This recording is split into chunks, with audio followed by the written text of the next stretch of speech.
Star presenta Raffaele Pisu in Il cosmonauta.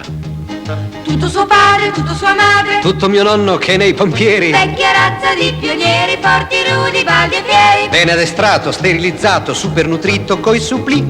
Rinchiuso dentro un razzo per lo spazio lui partì. Bill Flanagan. Scattato. Bob Smith. Scattato. Bert O'Connor. Incartato, me l'ha messo la mamma. Che uomo di ferro. 16 ore di compressione. A 120 atmosfere.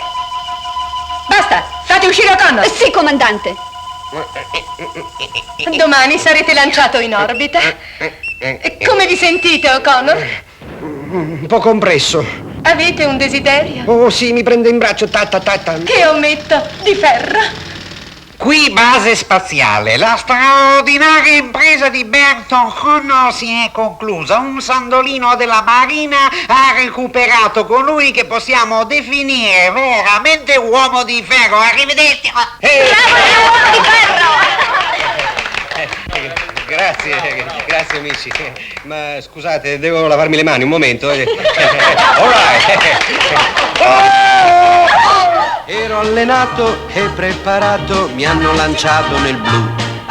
Ma non ho visto le stelle lassù, quelle le ho viste qua giù. Lascio lo spazio, entro in ospizio e sono pieno di guai. Uomo di ferro nel cielo volai, ma poi nel bagno cascai. Ti è piaciuto il cosmonauta? Sì, ma preferisco te. Tu vali almeno il doppio. No, ormai lo sanno tutti che vale il doppio, c'è solo il doppio brodo Star. Buona questa È minestra. fatta col doppio brodo Star. E questo risotto? Doppio brodo Star. Anche questo? Certo, e 2 punti per i famosi regali. E 2 punti anche? Il Gran Ragù Star. Chiedete subito al vostro negoziante. Il nuovo albo regali che contiene la tessera con 52 punti omaggio. Chiedete Star Grande, è il formato che vi fa spendere meno. 1, 2, 3, 4, 5, 6.